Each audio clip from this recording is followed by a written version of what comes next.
सत्या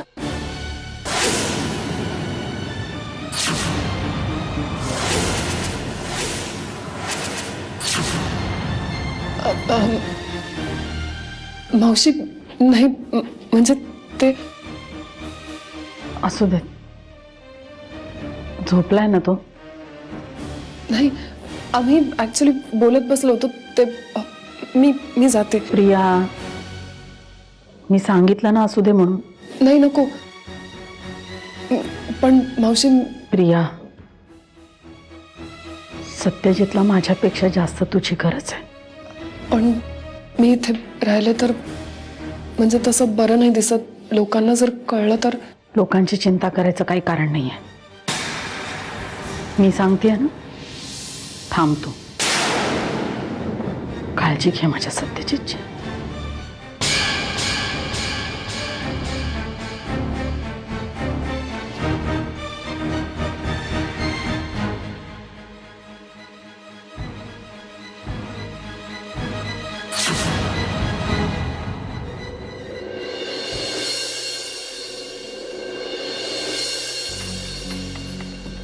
प्रिया, काय झालं? तू एवढ्या सकाळी सकाळी यांच्या रूम मधून बाहेर आलीस? काही प्रॉब्लेम तर नाही ना? नाही नाही काही प्रॉब्लेम नाही. अगं मग मला हाक मारायचीस ना? काही मदत वगैरे लागली असती तर. नाही तुझी मदत लागेल असं काही नव्हतं. आणि तू इतकी काळजी करावीस असंही काही नव्हतं. प्रिया, हे बघ, मला खरं सांग, तू तू काही लपवत तर नाहीस ना माझ्यापासून? नाही.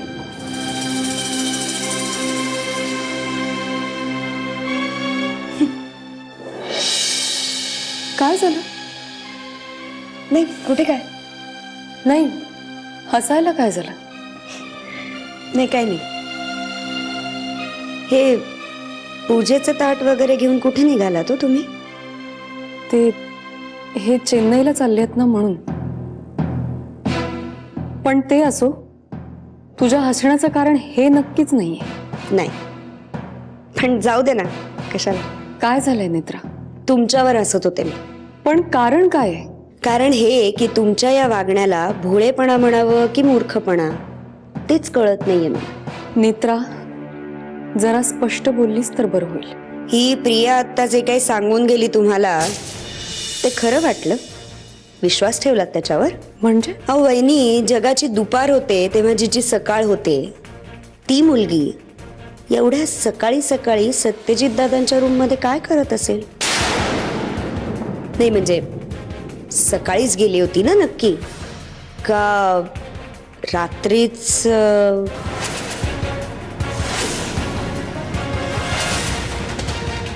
नेत्रा, तुम्हाला प्रश्न नाही पडत का काय कारण असेल याचं? म्हणजे सत्यजित दादांना गरज वाटली तिची का? वहिनी, एक गोष्ट सांगते, तुमचं लग्न व्हायच्या आधीपासून प्रिया या घरात राहते.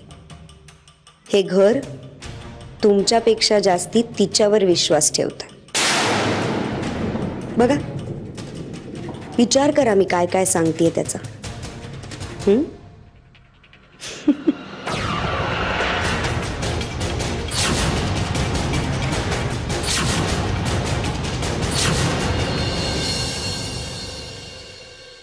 अगं किती गोड बातमी दिलीस तू आता. बघ, मी तुला सांगत होते ना, मला कोणी ना कोणी नक्की भेटेल जो फक्त माझ्यासाठी असेल. मला एवढा आनंद झालाय म्हणून सांगू काकू, कधी एकदा ही गोष्ट तुला येऊन सांगते असं झालं होतं ग. तुलाही झाला ना आनंद? अगं हो बाळा, मला खूप आनंद झालाय. पण तू नीट चौकशी केलीस ना त्यांची? म्हणजे विहंग भोसले ह्यांना ओळखतेस ना तू? हे बघ मधुरा, तू वाईट वाटून घेऊ नकोस. पण अजिबात नाही काकू, तू करेक्ट आहे. मला ना त्याची एकूण एक गोष्ट माहितीये. आम्ही ओळखतो एकमेकांना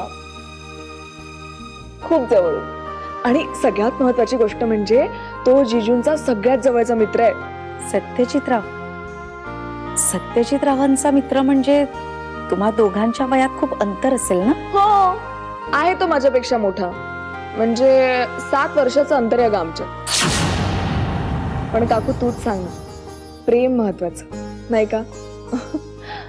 म्हणजे 7 महिन्याचं अंतर असलेली जोडपी सुखी असा काही नियम आहे का? नाही ना. म्हणूनच मला वाटतं काही झालं तरी एकमेकांबद्दलची ओढ महत्वाची नाही का? बाप रे, अगं केवढी समजूतदार झालीयस तू. विहंगामुळे का ग हे सगळं? काकू प्लीज. बरं, आता काय करायचं ठरवलंय तुम्ही दोघांनी? म्हणजे लग्न करणार होत आम्ही. यंगाने मागणी घातली मला लग्नासाठी. हो बाळा, पण थोडी घाई होते असं नाही का वाटत तुला? अगं उलट उशीर होतोय असं वाटतंय. मंजिरीचं लग्न पण आपण असंच घाईघाईत करून दिलं. घराणं चांगलं आहे, मुलगा चांगला आहे, पण तेव्हाही मला असं वाटत होतं की सत्यजितराव आणि मंजिरीला जर का एकमेकांना समजून घ्यायला थोडा वेळ दिला असता तर बरं झालं असतं. सत्यजितरावांचा हा संशयी स्वभाव जर का तेव्हाच कळला असता तर आज ही वेळ आली नसती, हो ना? नाही ते बरोबर आहे अगं काकू, पण माझ्या मनात विहंगाविषयी काहीच शंका नाहीये. अगं त्याने त्याचं आयुष्य ना एखाद्या पुस्तकासारखं ओपन करून ठेवलंय माझ्यासमोर. त्यामुळे शंका घ्यायचं काही कारणच नाही. आमचा खूप विश्वास आहे एकमेकांवर. आणि असा मनापासून विश्वास एखाद्या दुकानात विकत नाही ना घेता येत. तो मुळात असावा लागतो आणि आमच्या रिलेशन मध्ये तो आहे. तू नको काळजी करू. अगं पण आपल्या घरी दादांना, तुझ्या काकाला तर हे सगळं सांगायला हवं. दादांशी बोलावं लागेल ना? हो अगं, मला बाबांशी बोलायचं लवकरच. आता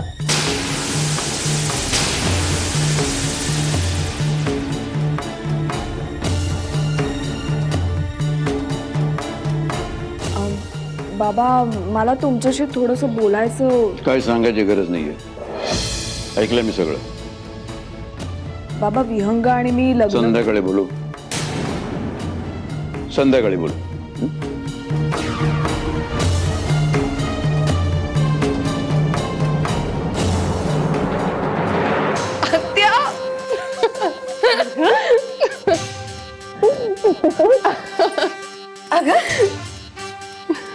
काय झालं असं? बघू बघू. अगं बाई, चेहऱ्यावर तेज बघ कसं आलंय. आई आंबेनं पोरीचं नशीब उजळवलं की काय? बघू बघू. अगं आनंद बघ डोळ्यातून कसा ओसंडून वाहतोय तो. आत्या तू पण ना. अगं बाई, आता पोरगी लाजते बी. सांग ना, काय झालं लाजायला? कुठे होतीस रातभर? आता मी कुठे असणार? हा, आता तुला सांगायचं नसेल तर नको सांगूस. मला बी कळल्या बिगर राहणार नाही. काय आता तुला माहिती नाहीये का? पण आत्या खरं सांगू, या रात्रीचं काय महत्व होतं ना ते मी सांगूच शकत नाही. म्हणजे मला माहिती नाही काय झालं. सत्यजितनी स्वतः मला थांबवून घेतलं खरंच. आणि त्याने माझ्या मांडीवर डोकं ठेवलं होतं आणि तो झोपून गेला तसाच. खरंच? बर, उशिरा का होईना पण नशीब तुझी साथ देते. आणि आत्या, नेहमीसारखं हातातोंडाशी आलेला घास यावेळी नशीब माझ्याकडनं काढून नाही घेऊ शकणार. नाही होणार, या वेळेला तसं नाही होणार. अगं अगं तू बोलत काय बसलीस? तुला जायचंय ना सत्यजित बरोबर. ते कुठं ते म्हणतात ते चेन्नईला. वय ना, स्वतःच तयारी लाग, उभी राहू नको. सगळं मी तुझी बॅग भरते बघ, त्याचे कपडे भरते, समजा व्यवस्थित भर. नाही, मी नाही जाते. मावशी स्वतः त्याला घेऊन जाते. अगं मी सांगू का वहिनीला? नाही, त्याची गरज नाही आत्या. कसं असतं माहितीये का, एकदा एखादी गोष्ट आपली झाली ना की त्यावर पुन्हा पुन्हा हक्क गाजवायची गरज नसते.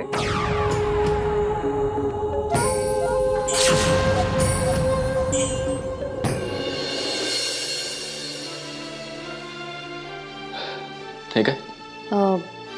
तुम्ही चेन्नईला जाताय ना, म्हणून ओवाळायला आले. हा, वळ ना.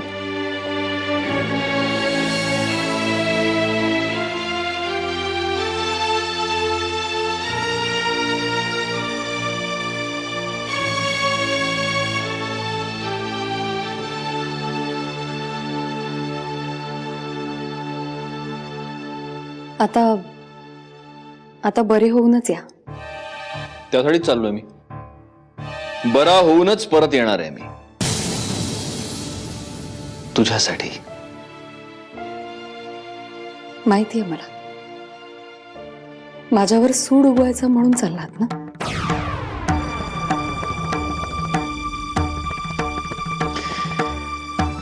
काळजी घे. बाय.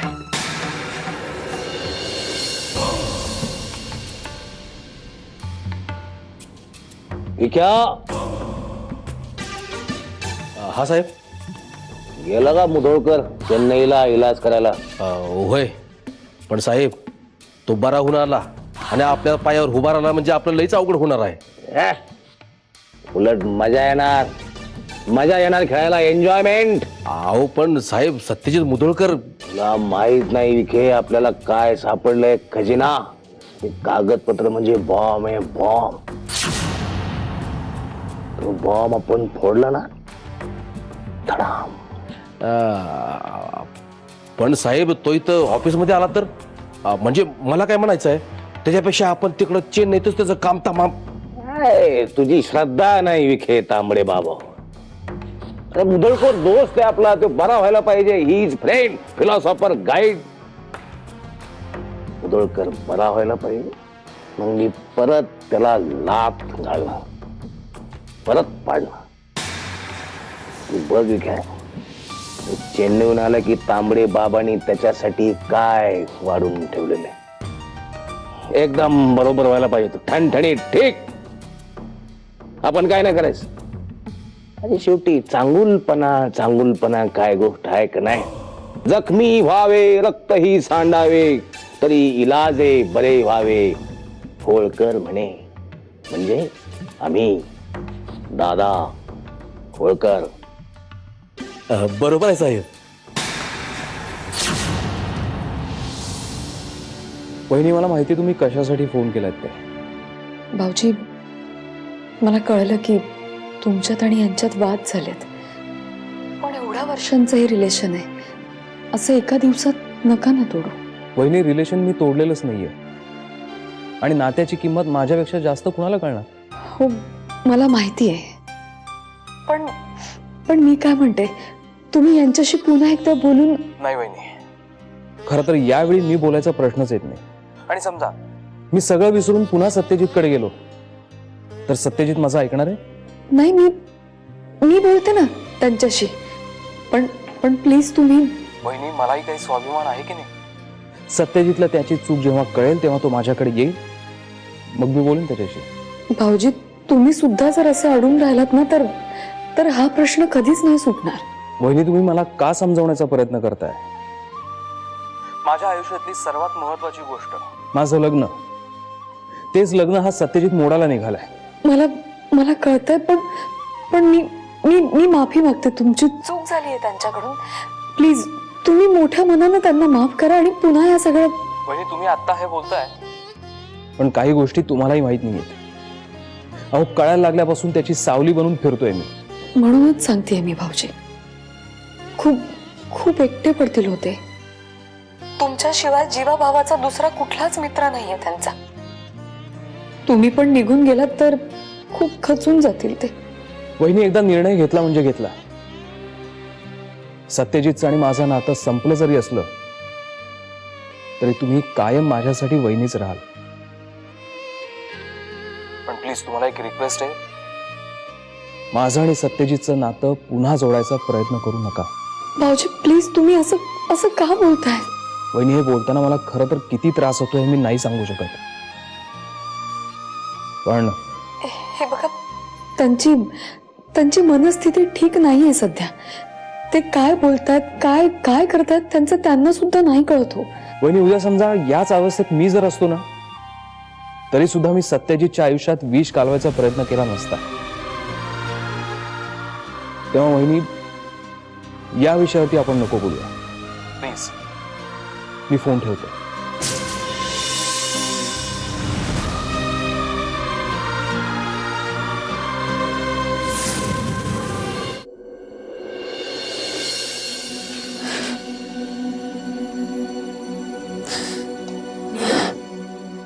अगं काय झालं? कुठे काय?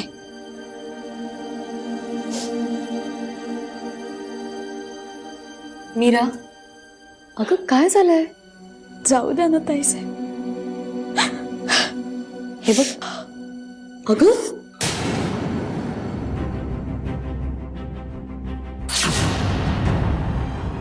अगं काय हे? हा हे हे हे कुणी कुणी केलं हे सगळं? ताईसाहेब, बाईच्या जन्माचे दुःख त्यांचा काही इलाज आहे व्हय? हे समजा असंच चालायचं म्हणून म्हणून स्वतःला एक एक दिवस पुढे ढकलायचं आणि काय? मीरा, हे बघ दुःख मनात ठेवलं ना तर ते वाढतं. दुसऱ्यांना सांगितलं तर ते थोडं कमी तरी होतं. काय झालंय? ताईसाहेब, माझ्या मालकानं मला गुरासारखं तोडवलं हो.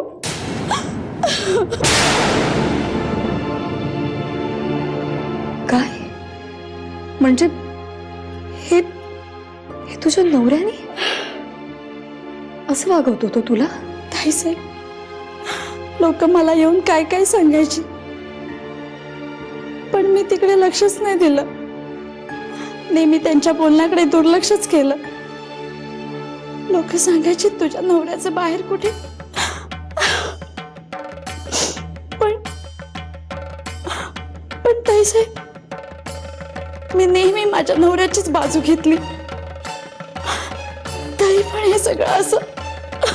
म्हणजे तुझ्या नवऱ्याचे दुसऱ्या बाईशी? ताईसाहेब, मी त्या दोघांना काल एकमेकांसोबत बघितलं. माझ्या मालकाने त्या बाईला माझ्याच घरात आणलं आणि मी त्या बाईला म्हटलं, का ग माझ्या संसारावर उठलेस? तर मला मालकाने मारलं. नवऱ्याचे दुसऱ्या कोणा बाईसोबत तू बोलली नाहीस का तुझ्या नवऱ्याशी?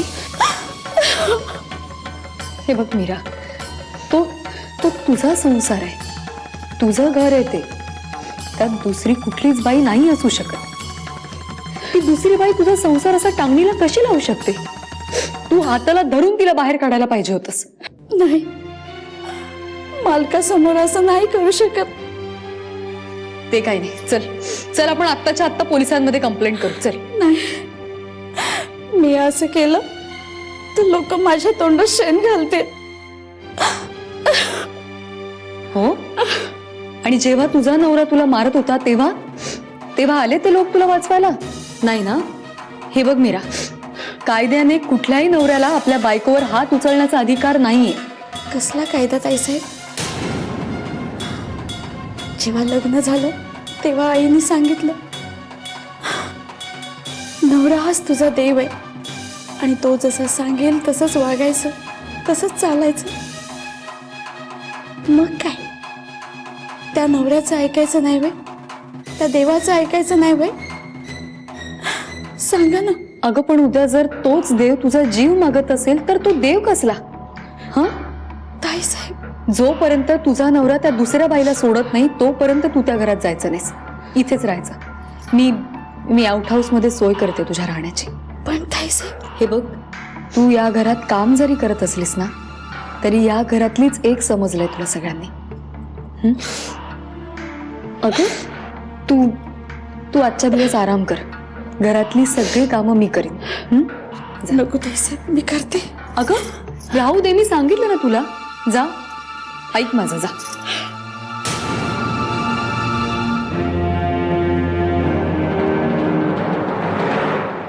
मीरा, मीरा,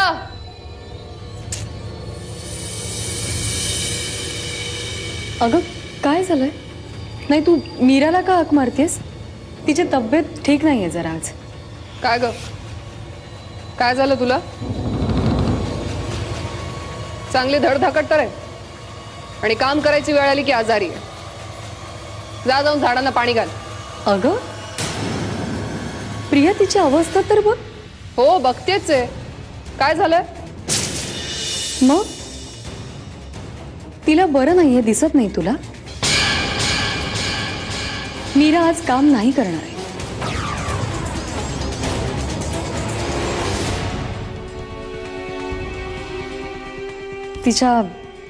तिच्या नवऱ्याने खूप मारलंय तिला. तिला आरामाची गरज आहे. आणि घरातल्या कामांचंच म्हणशील तर आज घरातली सगळी कामं मी करते ना. का तू का करशील घरातली सगळी कामं? असं काय आभाळ कोसळलंय तिच्यावर?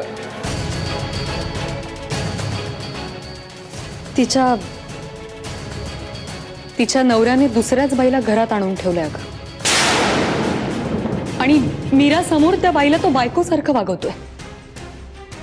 कुठल्याही बाईवर हे आकाश कोसळण्यासारखंच आहे ना. आणि हो, मीरा आजपासून आपल्या आउट हाऊस मध्ये राहणार आहे.